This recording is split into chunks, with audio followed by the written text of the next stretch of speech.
آئین کے article 63A کی تشریح کے لیے صدارتی ریفرنس۔ اٹارنی جنرل خالد جاوید خان نے دلائل دیتے ہوئے کہا کہ سندھ ہاؤس میں حکومتی اراکین نے وزیر اعظم کے خلاف ووٹ دینے کا کہا۔ عام شہری اور اراکین اسمبلی کے ووٹ کے لیے قوانین الگ الگ ہیں۔ وزیر اعظم کے الیکشن اور عدم اعتماد پر ارکان پارٹی پالیسی پر ہی چل سکتے ہیں۔ کیا آرٹیکل 63A میں نااہلی کا ذکر ہے؟ جسٹس جمال مندوخیل کا سوال۔ آرٹیکل 63A کی ہیڈنگ ہی نااہلی سے متعلق ہے۔ آرٹیکل 62 63A کو الگ الگ نہیں پڑھا جا سکتا۔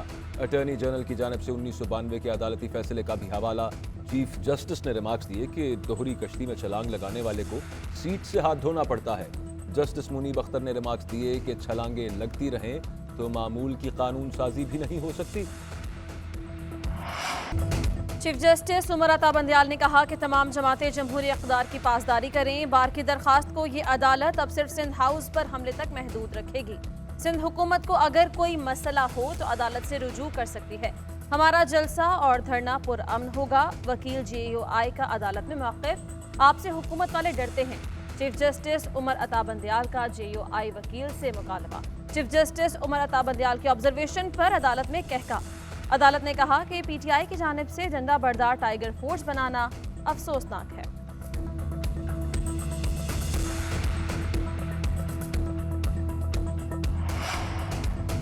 صدارتی ریفرنس پر سیاسی جماعتوں کے سپریم کورٹ میں جواب جمع۔ PTI نے موقف اختیار کیا کہ ووٹ پارٹی کی امانت ہے۔ تحریک عدم اعتماد پر ووٹ کی انفرادی حیثیت نہیں ہوتی۔ تاحیات نااہلی پر عدالت جو بھی رائے دے گی اس پر مطمئن ہوں گے۔ مسلم لیگ نون نے صدارتی ریفرنس پر سماعت وقت کا ضیاع قرار دیا۔ پیپلز پارٹی نے ریفرنس کو ناقابل سماعت قرار دیتے ہوئے لکھا کہ ریفرنس کو بغیر رائے دیے ہی واپس کر دیا جائے۔ JUI نے لکھا کہ آرٹیکل 63A غیر جمہوری ہے۔ تاحیات نااہلی کمزور جمہوریت کو مزید کمتر کر دے گی۔ سپریم کورٹ بار نے ووٹ ڈالنا رکن اسمبلی کا انفرادی حق قرار دیا۔ اس پر اتفاق ہے کہ منحرف اراکین کا ووٹ گننا ہے یا نہیں فیصلہ اسپیکر کریں گے۔ جن کی ویڈیو سامنے آئی ہیں ان کے ووٹ کا فیصلہ اسپیکر کی ثوابدید ہے۔ ریفرنس پر سپریم کورٹ کا فیصلہ سیاست کی نئی بنیاد رکھے گا۔ سینٹ الیکشن میں جو ویڈیو سامنے آئی وہ الیکشن کمیشن کو دیں۔ الیکشن کمیشن نے سپریم کورٹ کے احکامات پر عمل درآمد نہیں کیا۔ وفاقی وزیر اطلاعات فواد چودھری کی سپریم کورٹ کے باہر میڈیا سے گفتگو۔ حماد اظہر نے کہا کہ ایک طرف سوداگر اور کرپشن کا پیسہ ہے، دوسری طرف ایماندار عمران خان ہے۔ 27 تاریخ کو خلق خدا کی طرف سے فیصلہ آئے گا۔ شہباز گل بولے یہ ایبسلیوٹلی ناٹ سے ایبسلیوٹلی یس کا سفر ہے۔ عمران خان ایبسلیوٹلی ناٹ کہنے کی قیمت ادا کر رہے ہیں۔ عمران خان آئین اور قانون کو روند کر اقتدار نہیں بچا سکتے۔ اکثریت کھو دینے والا وزیر اعظم کی کرسی پر نہیں بیٹھ سکتا۔ عمران خان سیاسی سرگرمیوں کے لیے سرکاری عہدہ اور وسائل استعمال کر رہے ہیں۔ 27 مارچ کے جلسے کے لیے سرکاری مشینری کا استعمال عدالتی حکم کی خلاف ورزی ہے۔ عدالت عظمیٰ نوٹس لے۔ سابق وزیر اعظم شاہد خاقان عباسی کا مطالبہ۔ رانا ثناء اللہ کہتے ہیں کہ لوگوں کو 6-6 ہزار روپے پر جلسے میں آنے کے لیے اکٹھا کیا جا رہا ہے، جس نے 4 سال کوئی کام نہیں کیا۔ اب کہتا ہے کہ لوگ برائی کے خلاف کھڑے ہوں۔ ملک کی سب سے بڑی برائی عمران خان ہے اور لوگ ان کے خلاف کھڑے ہیں۔ گل ود گئی ہے، سپریم کورٹ کا نہیں معلوم۔ پیپلز پارٹی رہنما ندیم افضل چند کا صحافی کے سوال پر جواب۔ مزید کہا ہر کوئی اپنی مرضی سے آتا جاتا ہے، مختارہ نہیں چھپاتا، ہم چھپانے کے قائل ہی نہیں ہیں۔ سینیٹر شری رحمان نے کہا پاکستان کو مزید غیر مستحکم کرنے سے پہلے وزیر اعظم گھر چلے جائیں۔ انا پرست وزیر اعظم عمران خان کے لیے اب کوئی راستہ نہیں بچا ہے۔ کوئی عمران خان کو سمجھائے کہ حکومت پوری زندگی کے لیے نہیں ہوتی، یہ بادشاہت نہیں ہے۔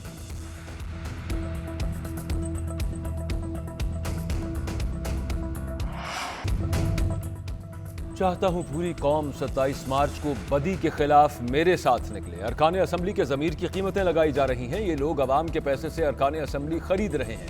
کسی میں جرت نہیں ہونی چاہیے کہ ہارس ٹریڈنگ کر کے ملک کو نقصان پہنچائے۔ ڈاکوؤں کا ٹولہ ملکی دولت لوٹ کر باہر بھیج رہا ہے۔ قرآن میں اللہ کا حکم ہے کہ اچھائی کے ساتھ کھڑے ہوں۔ ایک پیغام دینے کے لیے نکلیں کہ بدی کے ساتھ نہیں، نیکی کے ساتھ ہیں۔ وزیر اعظم عمران خان کا 27 مارچ کے جلسے سے متعلق قوم کے نام پیغام۔ وزیر اعظم کی زیر صدارت تحریک انصاف کی سیاسی کمیٹی کا اجلاس۔ ملکی سیاسی صورتحال اور تحریک عدم اعتماد پر تبادلہ خیال۔ کمیٹی کی اتحادیوں اور منحرف ارکان سے متعلق بریفنگ۔ صدارتی ریفرنس اور 27 مارچ کے جلسے سے متعلق بھی غور۔